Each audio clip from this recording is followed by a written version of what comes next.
me say good morning. Good morning once again to those of you listening to Classic Radio 105.5, 105.9 on the FM dial. Those of you viewing via GBN TV, Channel 7, Channel 11, Channels 20. Good morning. Those of you via social media platforms, good morning to you also. Let me say good morning to Mr. Sylvan McIntyre. You've been MIA for a little bit, sir. Nice to have you back. Nice to have you back on the program this morning. Couple of weeks, we understand the circumstances why you were MIA, if you're going to use it in that way. But nice to have you back, sir. Nice to have you back. Good morning. Was I really MIA? Was missing in action or missing the action? Missing in action. You were missing, but you were in action. I was in action. Okay. So you were in action. A pleasant good morning again to all our listeners, or followers, or viewers, wherever you are. It is indeed a pleasure to be back on air from some trying circumstance and so forth. And it's just good. Yeah, just good. Just good feeling. So how are you doing anyway? How are you doing? I mean, did you get all the rest you needed? I know you've been busy. Up to yesterday, I understand you've been moving and doing what you have to do. I mean, yesterday as well. But how are you doing mentally and everything? No, man. Physically, mentally, I am okay. I'm intact. Mm-hmm. The situation that we're facing is not anything that's actually new to me. And that's one of the advantages I had in terms of the role that I played. Mm-hmm. So I'm good. I balance my rest, my diet, and my activities. And so that's one of the formulas in ensuring that you stay focused on what you need to do. You need to put the balance with everything else. You need to know when to hold out, when to pull back, when to go forward, how much that you do, and that will be able to keep you going for longer periods of time. Because I've been in a situation like this for I think 3 months was my longest stint on a real disaster condition. Other than that, I spent like a month, 6 weeks, and so on.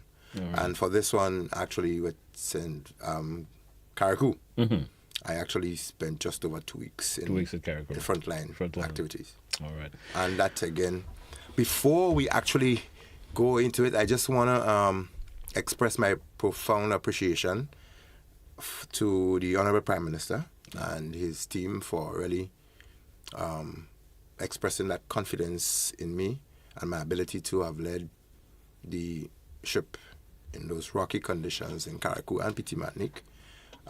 It was never a dull moment. Yeah. But I think through it all, I also thank him for leadership through the process, which was really good, and I had the support there to make it happen. And now that I have transitioned into other roles, I would just want to wish the best for Carriacou and Petit Martinique. I still lend my support. Like, I switched role yesterday. I went up in the cleanup, and I enjoyed doing that. I think it's really good. I really want to express my heartfelt gratitude again to everyone. I had a thank you from the Honourable Decima Williams this morning. Yeah. She messaged me to say, thank you, Mr. Mac, for your sterling contribution, and that is well appreciated. And for everyone, I met Father, the priest in Carriacou. He gave me so much blessing, and I want to share blessings now because I really got quite a bit from everyone. You could see it's pouring out on you, right? Yeah, man. So when Father came and he said, blessings, Mr. Mac, blessings and everything else, and he prayed for peace and health and strength, I just felt it. And for all of the people who said thank you very much for the job you've been doing and leading it through, I really felt that it gave me the strength that if I have to do it again, I will. And I just want to say thank you everyone for the support. And the task for Carriacou, Petit Martinique and Grenada to an extent, it is far from over. Yeah. We're transitioning into our next level, and so the support from everyone will still be required. And leadership at every stage of the process is critical. So true. And to show organization and structure is also even more critical to ensure that what happened, it happens equitably, it happens within the time it should happen, and that we really put what has to be first, and put the personalities and different things behind, and focus on the disadvantaged, the people of Carriacou and Petit Martinique, who've really had the worst of this situation, that we really rallied through with them to see them through the next level. All right, that's great. Issues of this nature or disaster management of this nature is something that is of a natural feeling for you, if I would say. Somehow you just fit in. I would say every time I hear this say that Mr. Mack is in this, I know it's not something that you have to think about doing. Right. know, you just flow with it as it happens and get yourself fit in and do the necessaries. Right. So I was asked on the evening was it the 30th of June? Yeah. Was it the Saturday or the Sunday? This Sunday. The Sunday. Right. So that would be the 31st, right? Yes, yeah, man. 31st. Yeah. Wait, it's 31st, right? Yeah. 31st. Right. Okay, good. So June has 31 days. Yes. Right. Okay, good. So I was called in on that day and asked for some support at the National Emergency Operating Center, And I went in to give support, and while they rallied through and gave, some technical advice on some things, and after we understood what happened with Carriacou and Petit Martinique, I think I need to say this, though, that Prime Minister really wanted some support for Carriacou and Petit Martinique. And he called and he said, well, we couldn't get communication earlier on. And his thing was, we just got an unofficial cellular link to Carriacou, and the news that we're getting, he said, it is not encouraging. Carriacou is flattened. And that's what, after all efforts were made to make some connection, after communication was tried before the storm actually hit, there was communication, but during the storm, everything just went completely out. There was no communication. So Prime Minister was anxious, I know, and so he wanted to send some effort there. And he called us together and he said, there's a dire situation up there. And he said, I need a team of persons to go up to Carriacou and Petit Martinique. And I sat there and I said, Prime Minister, understanding that Carriacou does not have the kind of experience, I have an appreciation as to what has happened there. Yeah. I know they're going to need the support. I first threw my hand up. Yeah. I said, here am I, sir, I am willing to go. And he threw himself back and he said, thank you. I said, who will accompany Mr. McIntyre? And then the head of Glen, the head of Digicel represented, Flo, Commissioner of Police, and a few technical senior level people decided we are going to make the trip first light on the Tuesday morning. Yes. It was to go up there. And so that was it. So my position there was I availed myself, I volunteered when asked who will go. I was one of the first to say I will. All right. And so I have no regrets that I did. Despite different comments from different angles and so forth, I still maintain I have no regrets for having gone up, and helped with my experience, the support system around me, to be able to put a sense of structure so that the systems could fall in. And people may speak about the chaos. I don't know of any place where you have a disaster of that magnitude where there would not be chaos to start. The larger countries, wherever you go in the world, wherever I've been before, there has been some level of chaos to start. But the bottom line is your foundation. Yeah. If you don't have a foundation, there's nothing to build on. And Grenada did have a foundation. We had a framework, we had a standard. All it required was the flesh to put on it, the people to deal with it. Yeah. And when I went up to Carriacou, understanding what the management within NADMA and the ministries and all that would have had to go through, I've been through that similar position. When I went to Bahamas in 2019, that is. Yes. When it was decimated by Dorian. Dorian. Right. I was the only Caribbean, the CARICOM rep, and they asked me to take charge of the island. That's Abaco. It was totally decimated. Even the Bahamians were absent. And I went there, and my task was to pull together. There were 750 actors in theater, and they were all scattered all over. There was no semblance of structure, and everyone wanted to do what they wanted to do. Save and except there was a team from one of the states in America, firefighters, who were there trying to pull things together. Yeah. And as I entered as the CARICOM rep, they said, this is the person from CARICOM, Mr. McIntyre. He's going to be the coordinator of the emergency operation. I went there, I called them up, put them together. We were able to put teams together. We had our regular briefings and things found out from there. It was a similar situation. I understood exactly what was going to happen with Carriacou. That there was going to be this chaos. Everyone was going to be mad. The anxiety for trying to reach people, for getting resources, people not knowing where to turn, what to happen. I understood exactly what was going on. So in the midst of that, I had to, maneuver through all of it and ensure that there was a system and a structure that we can flow to the point where we are today and we're moving forward. My intention then was I said, let us go. This is taking off. It is rough height building, but we're going to get to cruising altitude, and then we can. I mean, and it's understandable human behavior in the post, of course, and even in the pre-disaster thing. You will understand that. Let me ask you your personal take on burial. post the, of course, the hurricane, what was your take on entering the sister isle of Carriacou? And your personal view of the nature of things. What was that for you? Generally, Beryl is a reminder of Hurricane Ivan. Yeah. So Beryl is to Carriacou what Ivan was to Grenada. And there were a couple of things that were very significant. The housing stock in Carriacou in particular and the environment, they were not robust enough to resist a Category 4. Albeit that Grenada received a Category 3 with Hurricane Ivan. But Ivan itself was almost a Category 4 because it was a very strong Category 3. So I was not surprised at the devastation because that's what a Category 4 is expected to do. Okay. I don't think, in my analysis, people in Carriacou were quite aware of what a Category 4 could have done. Yeah. And so, having spoken to a few persons before the hurricane, there were people who were saying, why Beryl is taking so long to come? We're waiting for Beryl to come. And I said, you don't know what you are facing. And so, I think, in some way, the information that the NADMA system played out before would have led to more people going into safety. And that's why we did not have so many lives lost. Okay. The other factor was it happened during the daylight, so that could have accounted for. But I think the information that was given out before, telling people that this is a strong hurricane, they need to go into safety and shelter, that was critical.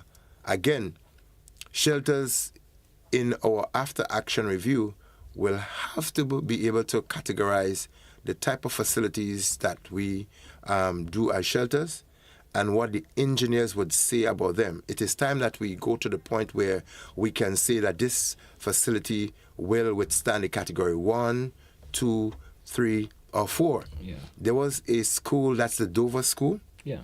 That school was totally destroyed. Wasn't that recently built also? It wasn't recently built, but it was retrofitted to an extent. Okay. But the facility, despite being a concrete, it was not robust enough.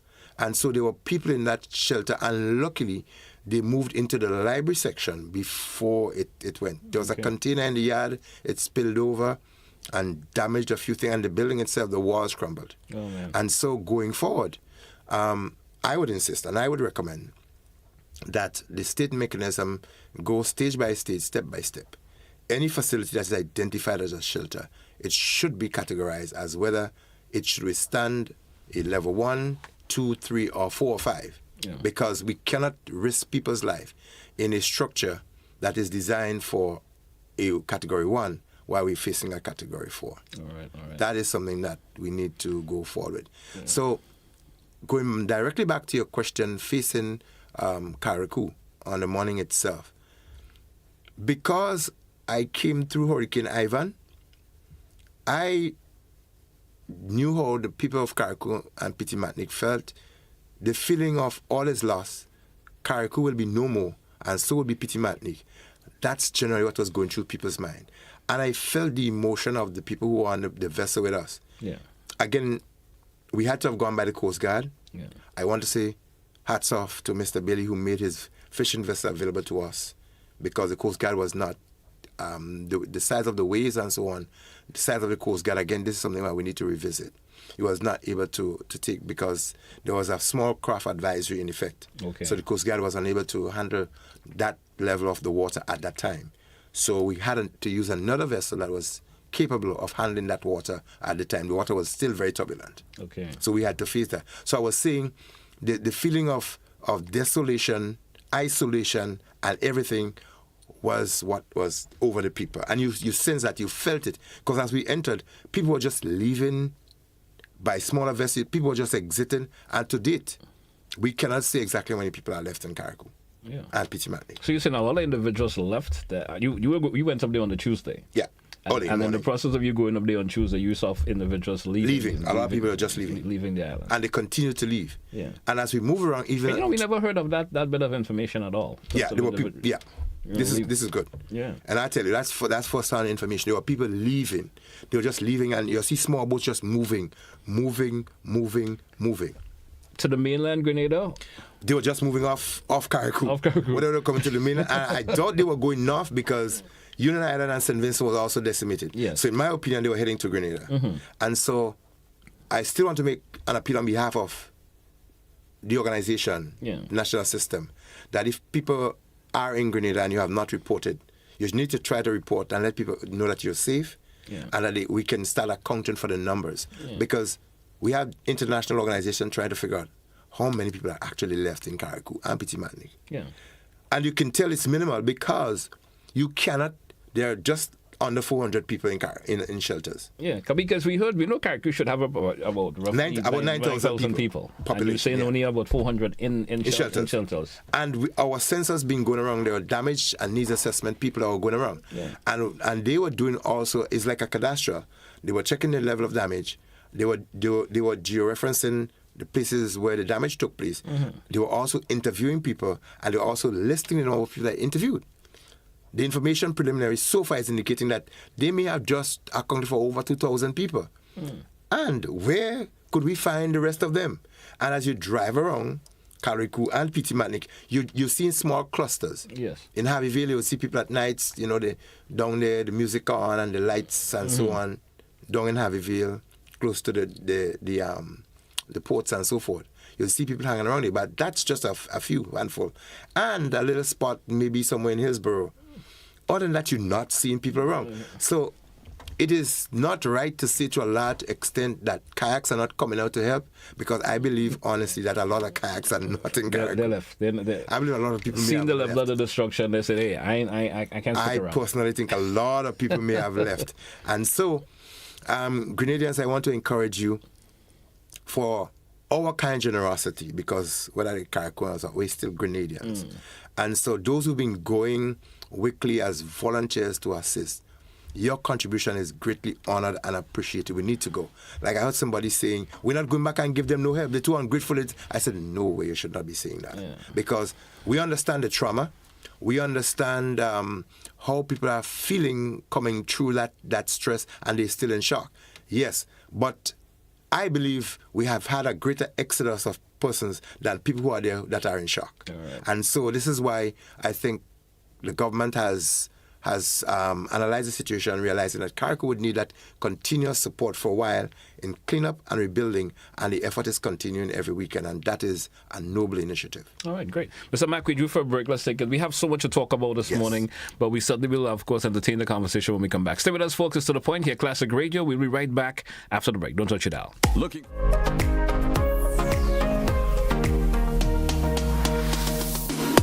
Fly the Jones Switch, it's Lava Man. It's all about spice up the Carnatic Soca Mona competition. It starts on the 26th of July. It's going to go on to the 2nd of August, then the 9th for the finals. I will be the host. Fly the Jones Switch. Get there, see you there, be there. Nothing but vibes. Real mashup, yeah? Mad.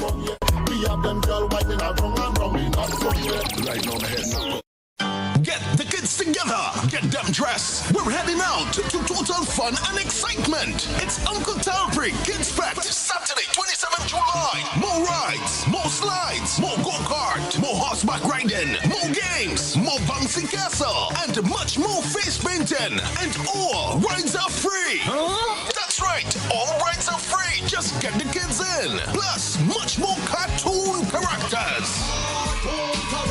All the kids' favorite Canadian superstars will be there. Live. Talbrig, Baby Bree, Lava Man, Boise, Westway, Dash, Temptress, Superfly and Flint, Little Jello, Muddy and Squeezehead, Soca Jeff, and more. Saturday, 27th July, Monroe's Playing Field, 2 p.m. to 9 p.m. Admission adults, $20. Children, pay $10. It's their special occasion. Uncle Talbrig's Kids Fest 2024. It's gonna be bigger and better. I am the Jumbo.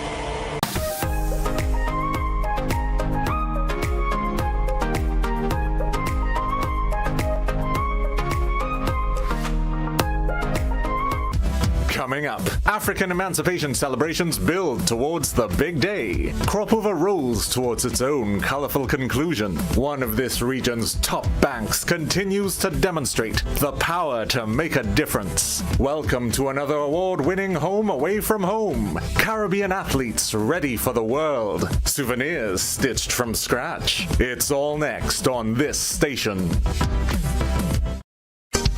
Join us on GBN TV every Monday at 5:50 p.m. and on Classic Radio at 5:50 a.m. every Tuesday and Thursday for Revival in the Land, a program dedicated to bringing hope, faith, and renewal into our lives, hosted by Pastor Ricardo Aline of the Latter Rain Revival Center. Discover the power of faith and community.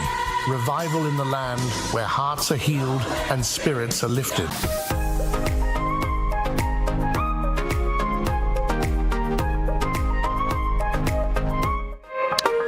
Welcome back, listeners. Welcome back once again, Mr. Mac. Let's continue our conversation. I wanted to ask you, in terms of your personal perspective, pre-burial, from the disbursement of information from NAGMA to post-burial and the response and everything else that took place, especially that focusing on the Sister Isles of Carriacou and Petit Martinique. Tell me how your take on that, in terms of how you think the information was disbursed. Was it appropriate? Was it inappropriate? Just give me your personal analysis on that. Yeah. So, when one is faced with a crisis of this magnitude, there's always the go back, the what if, and what should have and what could have been done differently. Yeah. From the national mechanism, what I can say is that the system and the passage of information was consistent to what really should happen. Yeah. The Met Office did give early enough warning that there was a system that did pose some threat to Grenada. And obviously the agency went out to forewarn people that there is an area of disturbed weather, and it moved up and its potential. And commend to them. There was a meteorologist that was placed within the agency and was giving step-by-step information in terms of the progress of the system. And when it slowed, I think what was different this occasion than on previous occasion was that the information was a bit more consistent. It was and more frequent, meaning that in previous times, and this came about as a result of the number of feedback from members of the public saying that when the Met Service give its usual advisory or its bulletin and so forth, there's a lull between the next time, because they would have every 5, 8, then they would have another 12, and then another 2 o'clock, and then another 5. So there's always a 2-3 hours between which. But on this occasion, there were the intermittent information. I think the Government Information Service played in. Yes. The Prime Minister gave his bit on it. The National Disaster Coordinator gave the bit. So there was this consistent update in terms of what should be done. Yes. I think what hampered the system in the worst of ways was the inability to communicate. Yeah. I think prior to the impact, the process of communication was going well, preparing people for the event. And again, I find that maybe not enough people took it as serious as it should have been taken, and not as a result of the information that was given from the national system. Yeah. Hurricanes, as we mentioned on this program before, they are slow onset hazards, and so there's a lot of preparedness time that people should have. Yes. It's given for them to do that. And the lack of communication, total lack of communication, was the greater downfall in terms of how things should have found out.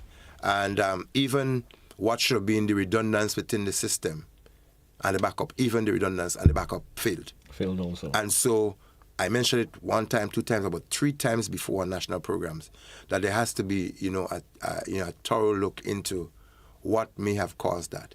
And not just from a NADMA's point of view. That is a national issue. Yeah. The communication providers and everything else, were their structures and system robust enough? Because we were given the assurance after Hurricane Ivan that all systems were going to be resistant to our Cat 5. Yeah. And I'm not telling you this what somebody said to me, because they spoke to me personally, and they said that our systems will be capable of withstanding a Cat 5. Maybe that was not considered all the way up to Carriacou and Petit Martinique, because nationally, there's a breakdown within Grenada itself, and was yet to connect with Carriacou and Petit Martinique. So going forward, we have to look at how the NADMA system would connect with what you call the informal communication system, the HF, VHF ham operators. Yes. I believe in those traditional means of communication, because I know from experience after Hurricane Ivan, the guys who were with me up at Mount Welldale, all they did when the regular communication fell, they strung up what is called the dipole method stuff. Yes. String it up, pull your lines in a triangular form, support it, get your communication with a battery from a vehicle. Yes. You stick it up, and you're communicating with your HF radio all up to the chain.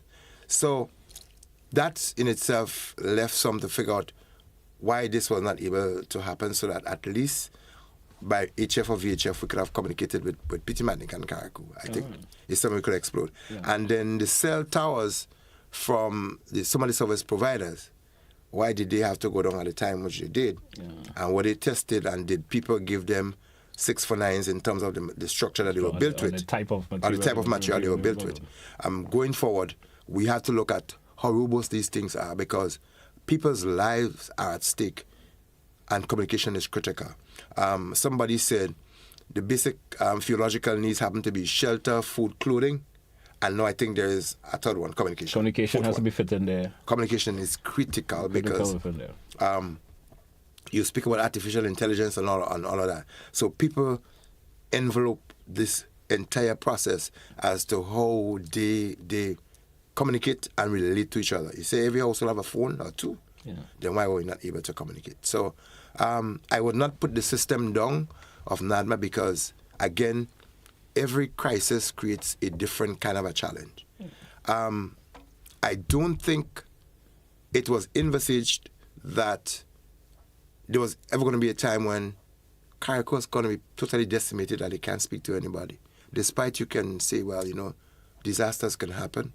But I don't think it was really, I don't think there was ever a simulation exercise or crisis that really brought out. And this is why I maintain that when we're doing exercises and drills, we must always work with our worst case scenarios. But is it also a form of complacency within the communication system? Would you say that to a point? Or maybe not complacency, maybe overconfidence in probably what people want to do, because I heard people speak about the modern means of communicating, and people tend to believe that we have it and modern systems could do it, but they have never been tested under those conditions.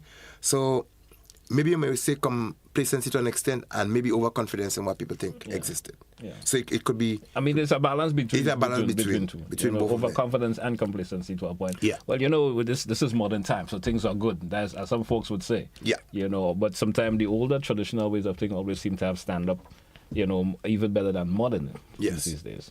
But outside of the communication, I want to speak to the process of how the management of relief and assistance, how that really should happen, because there were varying views as to when there is a crisis, what should happen. And even up to last evening, somebody messaged me and complained that there were some items that came for relief. It did not come in NADMA's name, but it came to them, but it was for relief. Yeah. And they said it has gone through the customs and it would not be released. And that leaves a little doubt as to whether or not the customs do understand that there are something that are called emergency items, whether that was clear with them and how that process should go through. Because when you have a crisis of this magnitude, there's a balance between the regular operating system and an emergency system. And this is why before something happens, the state mechanism must identify as early as possible, or even during normal times it is there, that if we have a crisis of this magnitude, these items in the first XYZ would be treated as emergency items. Isn't proper personnel should be put in place for dealing with things of that nature? Of course. And then the regular individuals who do it, I mean, sometimes they don't get the time to decipher what is going for that purpose or that purpose. But if we know, are we in that process of a crisis right now? Yeah. I think proper personnel should be put in place who are dedicated to dealing with things of that nature, would can help in not creating that bottleneck and those issues that comes up. So can I help you with what is proper personnel? Yeah. When there is a crisis of this magnitude, the right people may be displaced. Yeah. The proper person may be displaced. And it is not always practical to have the people. For instance, I've been to Carriacou, and all of the people who have been in the front line, they were all affected. Yeah. It was the same thing we had in Grenada, Hurricane Ivan. So true. You think about police, every police officer was affected directly or indirectly. So security was going to be impacted. Yeah. You think about health, every nurse directly or indirectly was affected. You think about custom, every custom person was affected directly or indirectly. So your normal system is not expected to kick in. And so you'll have to have an ad hoc system in place. And this is what the NADMA structure has to cater for, the people and the system that is there that need to be supported. And this is exactly one of the reasons why I jumped and ensured I went up, because I knew that if you have a system of this magnitude, the people who are supposed to steer the ship, they will not be there. Yeah. And therefore, the support is expected to be there for them. You cushion them, you guide them, you help them to the point where they regain their near normal self, and then you roll into near functioning. Where we are now between Carriacou, Pitamanik, and Grenada, we've just moving out of the emergency phase, and we just entered early recovery, and then you have the mid to the long-term recovery process. Yes. Now that would take a hand-holding from the emergency into the recovery. So the ministries and departments that were affected, the NADMA system and structure that was then almost the state governance, and this is why the Prime Minister has the responsibility for Minister of Disaster Management, because when you have a crisis, the National Disaster Management System is the one that is responsible for technically running everything to a place where the normal system could kick back in. So there has to be a transition to that emergency coordination to ministerial responsibility and function. Yes. So now we're beginning to move out of the phase where all that is required is to coordinate international requests for the reconstruction, recovery phase, while the other ministries and departments, they are getting themselves together to take care of finances. That is critical. So the finance base has to be taken care of. Building of the infrastructure, that has to be taken care of.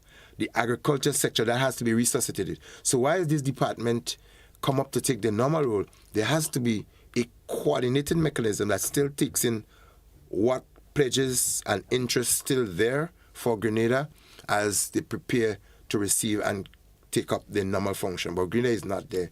Carriacou and Pitamanik is not there at the moment. So there still has to be an aspect of the holding hand, the coordinating and the receipt of things, because you have international organizations still coming in. There are pledges of people coming to do cleanup as far down as August. Yeah. Now, the regular ministries and departments cannot take on this responsibility. They have to take on the rebuilding process. I remember in the BVI, I went there to do the initial response. But as they moved into a couple of weeks after the response, there were ministers of government, etc. They were coming to distribute things and so on in shelters. And in my interview with them, I said, ministers, if you can find the time to come and sit here to give saltfish, sugar and rice and things, I said, something has to be wrong. Yeah. I said, your focus at this point should be nation building. Yeah. You are the minute what the one minister I spoke to was responsible for communication. I said, your function at this stage, sir, with due respect, should be now looking at how you can now resuscitate the communication and infrastructural focus. And not coming and distributing. And not that somebody else. Hand that down to somebody else. And again, people speak of political involvement in disaster management. There wouldn't be a situation there where politics and politics will play a part in some way or the other. They will play a part. They are expected to play a part. But the depth and time at which they play it would make a difference into the system. What politicians have to do is to understand their role and to trust the people that are in those positions to handle their roles. Because the people will come to the politician. You are MPs, members of parliament, and you are parliament, you are representing the people, so they are expected to come to you. But when people face the politicians, or when they should be able to guide them to the structure that is established to run the system. Yeah. But obviously, if the system is weak, if it is broken, they are expected to fix it. Yeah. And that's the nature of it. So when people speak about the political involvement and the politicians there and so on, don't expect them. If I was a politician, you probably will be there too. I would want to be there to understand what's happening. You see, it comes around to as I said, it goes on to human nature once again. There are things we as regular citizens will look forward to. Yes. We will look forward to that political individual coming in there and showing their face, as we would say, in local ways. So it's something that I just expected to happen. Yeah. Me and you may understand that these ministers and so forth are supposed to play the role in terms of whatever they do in terms of getting the country back to a level of stability. You understand? One of the factors, though, with the political involvement is that the international community, they look at very keen eyes as to how things are handled, and they would probably lessen their interest or heighten it based on how they think. Or just tweak their level in how they I recall in 2004 when there was this mass chaos of things distributed. There was the leading government people, and there were the opposition people. Mm-hmm. And they were putting their trucks up on either side to get items. And I said, the international community is watching. So if not just the government, but you can have seen the political party type function. Yeah. And they were on both sides. Yeah. And so I listened to the comments from the international partners, and I said, we need to watch this carefully. If it seems to have this party involvement and so on, it does not create the right picture. And so when you have a crisis, especially of that magnitude, it is really critical because you do not want to create a sense of bias where you're looking for your party supporters rather than you're looking at the holistic involvement and the equity of the distribution of things to the disadvantaged. All right, Mr. Mack, we do for a break again. In the next segment, you listeners and viewers, if you do want to ask a question or two, of course, of Mr. Mack's involvement in the Carriacou and, of course, maybe his personal experience, feel free to do so in the next segment, 435-2041. Let's take that break, and we're coming right back. Don't touch your dial.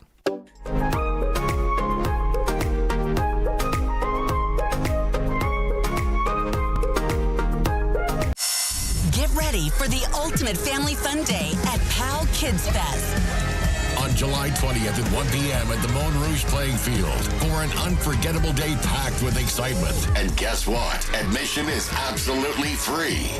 Immerse yourself in a world of thrilling activities, from mini vehicles to bouncing castles, face painting, and so much more. There's something for everyone to enjoy. And the fun doesn't stop there.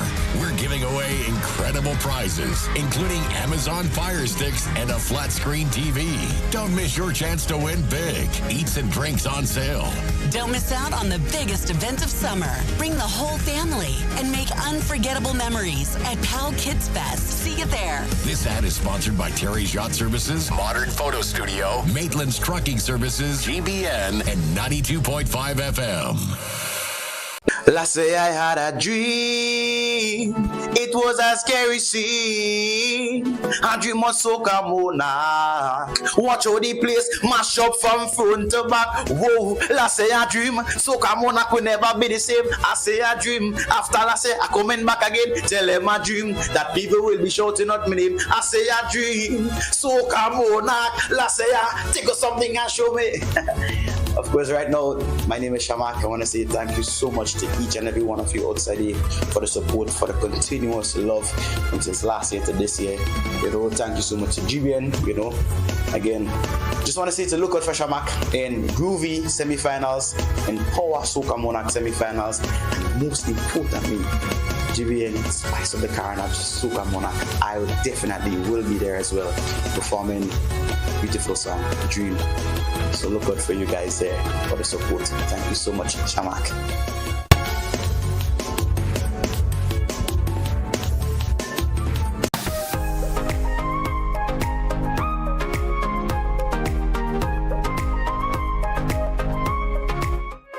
Welcome back, listeners. Welcome back, viewers, once again. Welcome back to those of you, of course, via our social media platforms. Good morning and welcome back. Mr. Mack, welcome back once again. Did invite listeners and viewers to be part of the conversation this morning. Probably you have a question or two you may like to ask. Feel free to do so. I think we do have a caller. Let's say good morning to this caller. Caller, good morning. You're welcome. Good morning, and good morning to your guests. I want to start off by saying that I knew Mr. McIntyre was part of NADMA before. He headed NADMA. And I'm somewhat disappointed that a lot of the structure that needed to be put in place was not put in place. So we have that situation that exists now. I am one of the persons who criticize the involvement of politicians directly involved in the distribution of aid to people in the parish where the disaster takes place. I believe, yes, as you rightly say, Mr. McIntyre, the politician involvement have a place, but some of what I've been seeing with the politicians and the agents are not what's supposed to happen. And I believe that NADMA should be given the prerequisite authority to put system in place. Yes, I know they don't have a lot of volunteers, and I think that is one of the reasons why some of those structures are in, and those politicians are taking advantage of that. But I believe in when you have a disaster, no politics should be involved in that. Yes, we are living in a small country, and a lot of the politics are involved. But as much as possible, the authorized agency, and that agency is NADMA, should be given full autonomy and authority to properly coordinate the distribution of those aids. Because what it does, it creates confusion and a lot of multiple people getting what you have duplications happening in the system. And you want to minimize that so you could reach as much as people as possible who are affected. And I want to call on the authorities. I want to call on the authorities to please look into the need to put proper structures in place, not to sideline the politician, not to put them in the background, but to let them know to what extent that the role is in the distribution or in the assisting of distribution of aid when there is a disaster. That will be my contribution this morning. Thank you. Thank you, caller. Thank you so much. And the caller is just kind of reiterating this is what you made the mention of before. Let's entertain another caller via WhatsApp. And callers, I beg of you to be very brief, please, in your contribution this morning for time's sake. Let's entertain another caller via WhatsApp. Good morning. You're welcome. Thank you. Yeah, thank you for giving me the opportunity. I just chime in. Yeah, thank you, Mr. McIntyre, for talking about the politicizing stuff. I think it's very important because too many times, political discourse, while it's fine. For example, if I support you, Mr. McIntyre, and I want you to win, and hence I don't support your opponent, it's important that in my discourse that I do not unfairly castrate your opponent. And we sometimes think because for example, if I'm supporting you and I castrate your opponent unfairly with misinformation and so on, that's contributing to more support for you. It's not contributing to more support for you. It may appear so on the surface. And I think it takes maturity. It will take maturity on your part to say, hey, thank you for your support, but go nice on the other person. Or even if you don't say go nice, you try to put me in my place in a nice way, and not just to glow in me castrating the opponent. Because there's a saying that when your neighbor is in a house on fire, wet yours. Because what may happen the moment I come in a position where I am not supporting you anymore, the same vigor I use to castrate the opponent, I may use it to castrate you. And I think we need to be objective. And I think in a situation where we have such national tragedy, we all should rise to the occasion in whatever way we can to contribute and try to minimize, getting politics involved. Thank you. Thank you, caller. Thank you very much for your contribution this morning. We'll entertain another caller. Caller, good morning, and I beg of you to be brief, please. Good morning. Welcome. And good morning to Mr. McIntyre. Caller, good morning. I do share some of the sentiment of your first caller. I think it was your first caller, in the sense that we missed and we wasted a lot of time in the past when people were not allowed to function, including Mr. McIntyre. And if he's honest, he would admit that. Especially, for instance, during COVID, when he should have played a more active role and would have gained the necessary knowledge. I mean, I know he's a knowledgeable person in terms of training, but the kind of necessary experience that he would have added to his wealth of knowledge now. But we know he would sideline.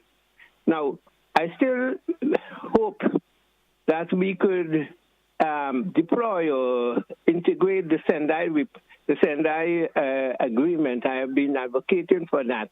If we use that as a sort of umbrella in how we move forward, I know there are other instruments, it would be helpful. Because I think, more than ever, we need to get the community, we need to empower people as much as possible, with people having a clear understanding what is their role in this whole system. And we need to also get people to understand, as conversation we had last night, Two Friends of the Earth, which can be viewed on Facebook.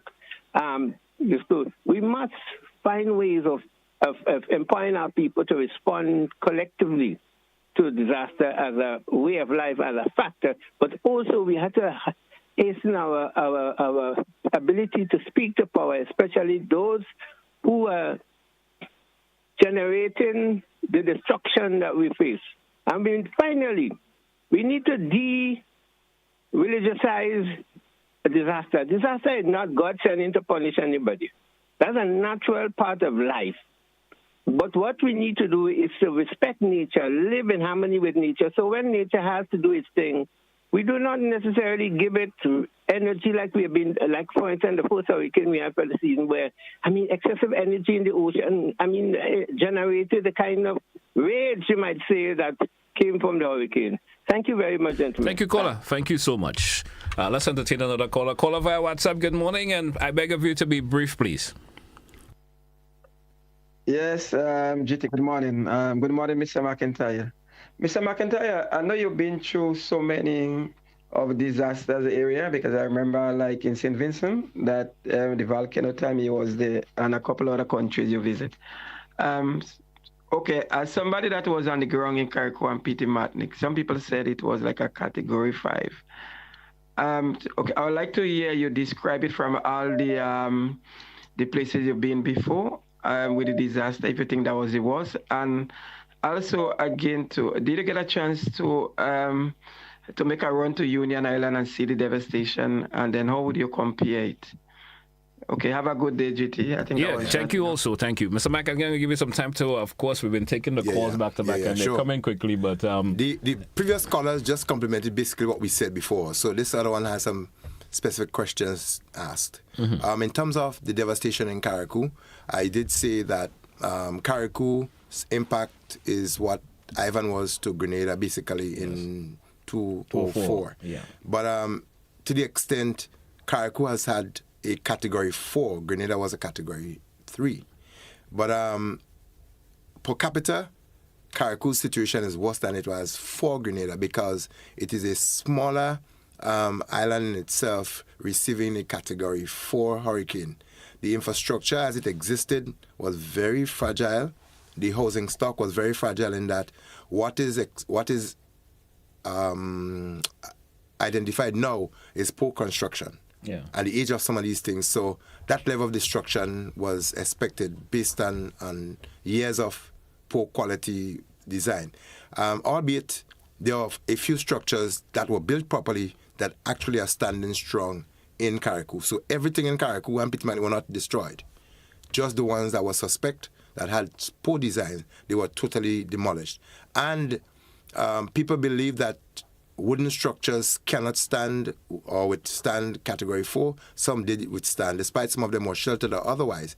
But those that were built properly, rafter straps, the whole structure altogether, they actually stood. Right. So you can build with designs to withstand category 4 and 5. Let's entertain another caller. Caller via WhatsApp. Good morning. Let's hear from you. Pleasant good morning, sir. Nice to meet you.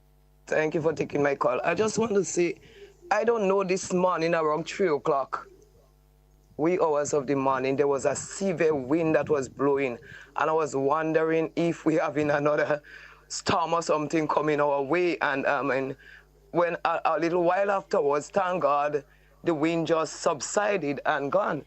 So I do not know But I would just want to encourage us as a people that we just keep on trusting in the Lord, because we live in real terrible times, and without God, we just will not be able to make it out here. And my prayers are with you all and with the nation, and we are praying, and we just have to ask God to have mercy, and God will take charge of our lives, and because God really cares about us people, and we cannot make it without God. It's getting from bad to worse. So may God help us, and thank God for people like Brother McIntyre and you all, and others that are doing all you what all you have to do, and may God continue to help us as a nation and turn men and women and children to Him, because it's very late. The Lord is coming, and He tells us in the last days all these things must come to pass, and it is happening today. So may God help us as a nation. All right. To Thank you, caller. Thank you so much. Thank you so much. Before we take another call, yeah. I just want to follow through on the caller's comment about the wind. Yeah. It is an indicator that people are still traumatized. Yeah. And they will go through this level of trauma because of the recent experience. I want to place on record our commendation for the Ministry of Social Development, for the psychosocial support. Yes. They were very on the ball, very early in the game. They have been sending teams of 3s and 4s every 3 days in rotation to the situation in Petit Martinique and Carriacou. That is a commendable initiative. It's something that we've not seen in the past so on time and so frequent. It is something that I really want to commend. And we would wish that that support will continue, not just in Carriacou and Petit Martinique, but throughout Grenada, because there are still quite a number of people who are traumatized. Okay, great. Let's entertain another caller. Caller, good morning. You're welcome.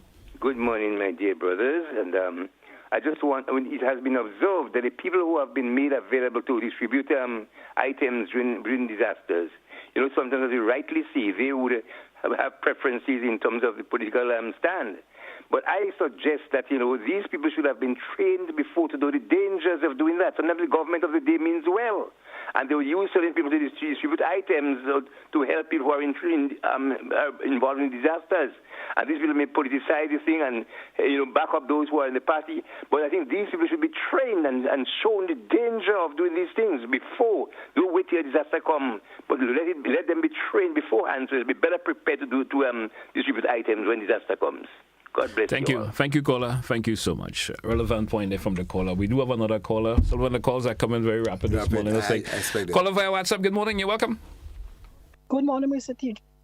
Your guest. Just you could point a question. I'm wondering if, just as Prime Minister Dickon is clamoring for climate justice, if we cannot clamor for justice from the service providers who promise us that we will get better service, more enhanced service after Ivan and beyond.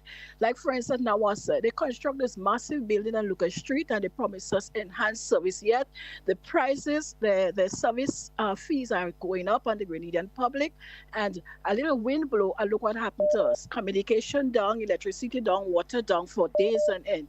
So I'm wondering if there is some way we could challenge this companies to, based on what they have done, what they have told us, to recompensate. Secondly, I want to find out what challenges can the government pose in terms of helping the Carriacou people with the rebuilding, saying that most of them built with the SUSU kind of a program over the years. Maybe probably they may not have title to the land, they didn't take loan, they do not have insurance. What challenges the government and other helpers can be faced with going forward? Thank you, sir. Thank you, caller. Thank you so much for your contribution this morning. Any response to the caller? I'm not sure you could speak for the government. Let me hear the other caller, because I just addressed that in my summary statement. Exactly. Caller, good morning. You're welcome. Good morning. I want to ask one question. Maybe anybody could have the answer for it. If, as I'm hearing, that a lot of aid has been coming into Grenada, financial aid, millions, in the tens of 40 millions and plus, why is the government still asking for volunteers to help rebuild Carriacou? They have money. Why can't they pay people to build back Carriacou? Thank you. Good morning to you, caller, once again, and thank you. Yeah. So, in summary, I would just like to make an appeal to all of us that we have to be mindful of the catastrophe that our tri-island state has faced and we continue to face as we go into early recovery. this disaster situation is far from over, and it needs an all-hands-on-deck approach to make it happen. The people of Carriacou and Petit-Martinique, who are the most disadvantaged at this time, they would need all of our support. As the reconstruction, rebuilding process commences, I am sure that there would be an in-depth look into what was not done right, what could be done differently. I am absolutely sure that in the rebuilding process, that the whole aspect of building back better will be considered, and building back in particular place with particular type material, that also will be considered. But we need all hands on deck. This situation is very far from over. Criticizing the system now will not help. We just need to ensure that we do things differently, collaboratively, and that at the end of the day, all of us will be happy, because given it by distance, water or not, we are one people, we are one nation. We need to gel together in this situation, and we together, we will be stronger, we'll be better. Carriacou, Petit-Martinique, and Grenada will be out of it, and we'll be glad that we stuck together and give God thanks at the end that we came through this. And not if, but there will be something more. Grenada, it was 49 years before we had Hurricane Ivan. People said maybe we got our turn and maybe another 49 years again. Yeah. 20 years later, we have another devastation.